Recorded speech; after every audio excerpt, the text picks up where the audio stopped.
Good morning once again, everyone. So where am I this time? You join me seemingly in the middle of nowhere on Sunday morning in the middle of June 2021. It's something like o'clock in the morning.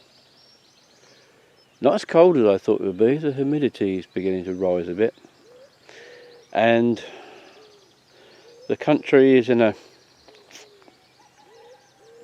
downbeat mood this morning, I would say. We are expecting Boris Johnson to announce yet another delay in the final lifting of COVID restrictions here, which very sadly will probably prompt a death knell for many businesses, particularly in the hospitality industry. But anyway, I had to share that with you because this is as much a record of time as place. And unfortunately, it's a typical summer's day. It's going to be warm. It was warm yesterday. Cool nights equals mist and fog. But you're looking now along the track bed of the Rother Valley Railway, and this is a piece of track bed that has been bought. It just leaves the private landowners that I was talking about in a previous video, but this is where it crossed Junction Road.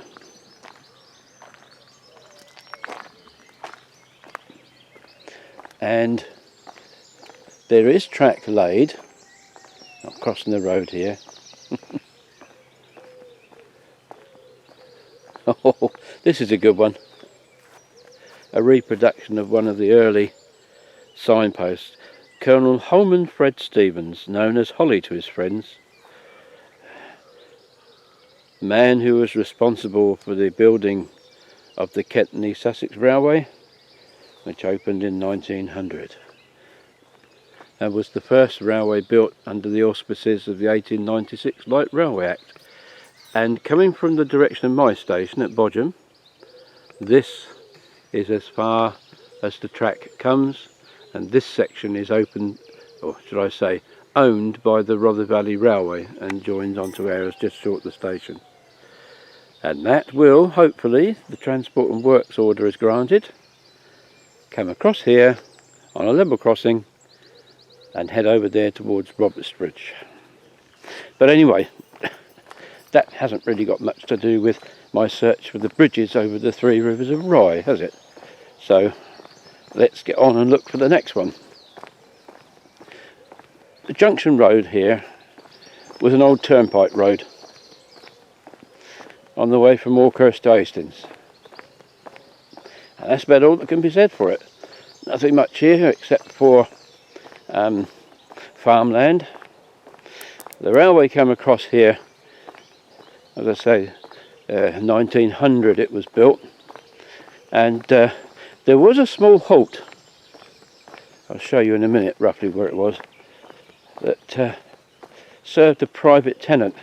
And then in about 1909, or just before, all the land around here, except that owned by Bodiam Castle, was bought by Arthur Guinness and his family, and everything was turned to hops.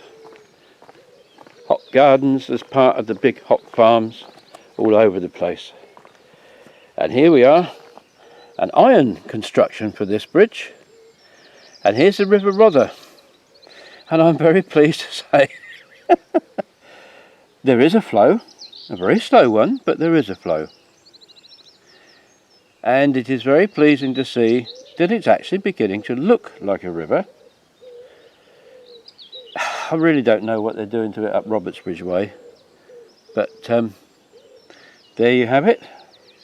A nice little flow coming down here. You can see the ironwork on the bridge. I can't find any dates.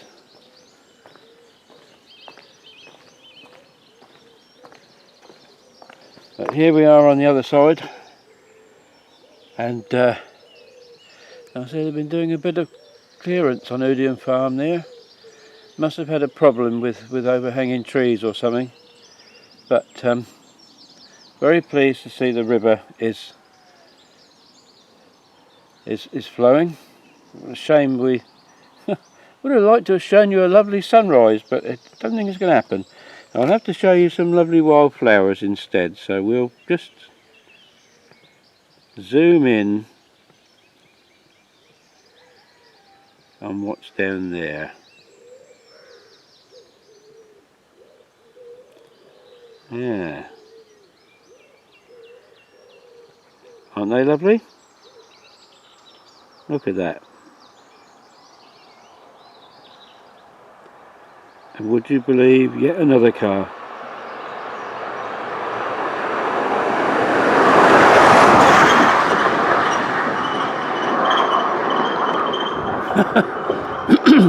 I don't think you could feel the shock waves that I just felt. That was a van travelling at some silly miles an hour like this car.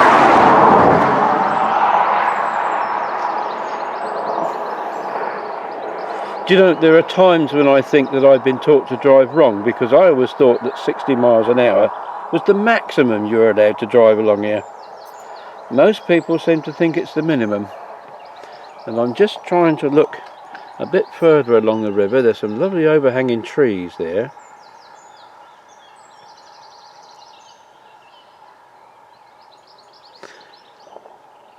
Difficult to see how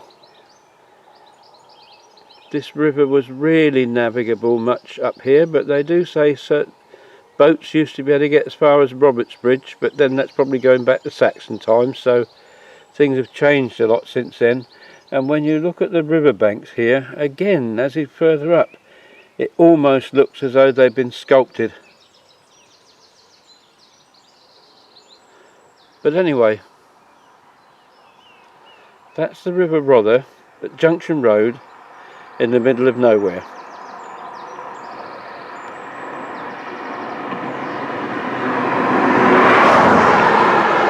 I don't believe the amount of traffic here. But I'm just walking back because just before I go, you wouldn't think so now, but in behind those trees was a station at one time. As I say, there was a private halt, and then a single platform station was opened, and they called it Junction Road, and it probably only survived because of the hoppers. Trains used to come here on the way to Bodiam and drop off a load of hop pickers from London. And on that side was a siding, which no doubt would have done a bit of work with sacks of hops and different bits and pieces. But, it struggled on with the line and eventually closed to passenger traffic in 1954. The hop picking trains carried on until 1957. As I say, there was the station just to the left as we're looking at it there. It was rebuilt actually. Supposedly it was going to be rebuilt by the Southern Railway. It was rebuilt by British Railways in the end in 1948-49, using some of those precast concrete parts that I've spoken about before from Exmouth Junction. And a 2-coach platform came in concrete precast segments.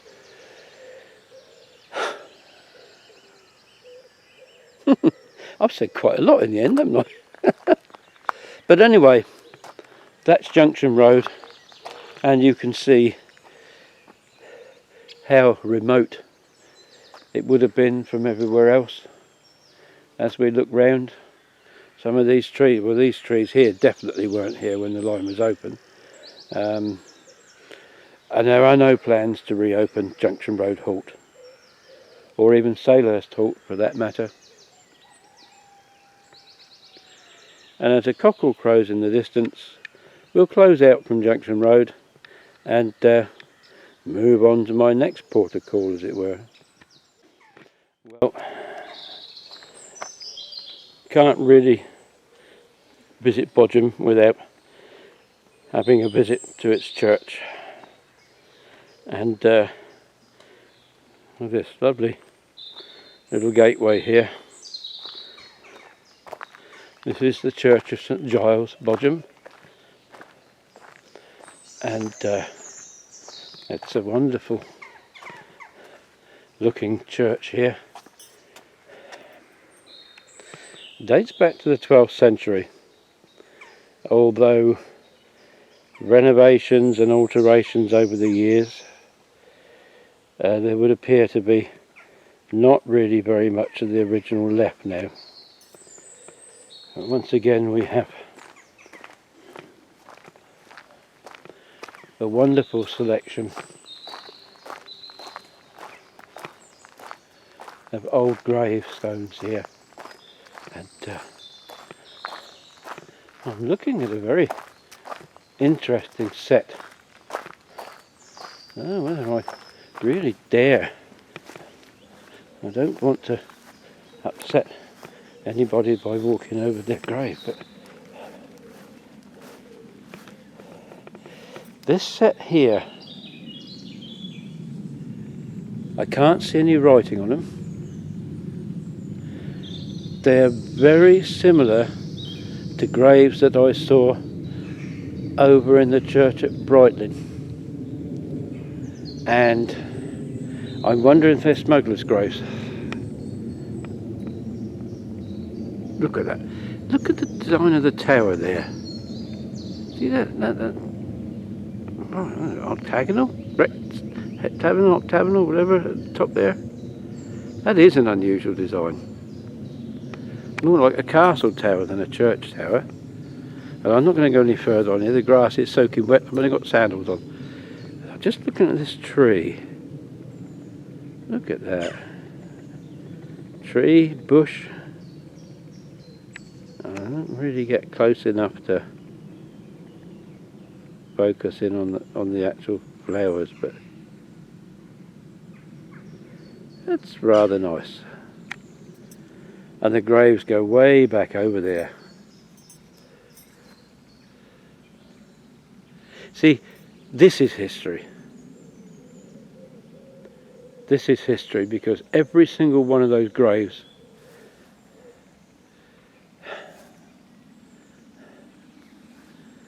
there's a name attached to it. A person who lived, worked, died, maybe raised a family. How long ago? 17th century? Possibly not. 18th and 19th century? I think there's a fair possibility.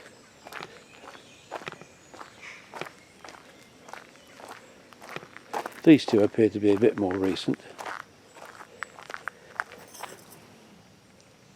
But I haven't got my reading glasses with me and it is a little bit dark down here. But they're rather nice. Oh, looking up at the tower there. Ah.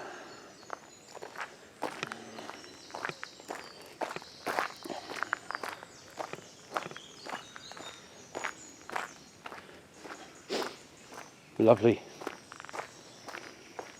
Lovely smell, and looking down there, the road up towards Sandhurst disappears. The door is locked, of course, and that's perfectly fair and reasonable. But there we have it.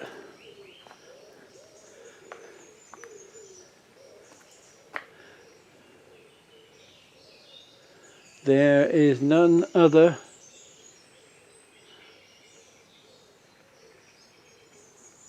but the love of God. And this is the gate of heaven.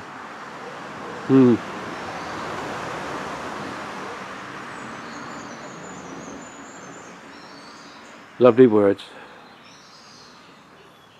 and a lovely place. And how nice to see it as the sun is just beginning to rise and clear the clag. And what a shame that as it's doing so, I haven't got the time to stop and go back and do all that filming again at the castle. You'll just have to look it all up for yourselves, which is really what I'm hoping my videos will inspire you to do.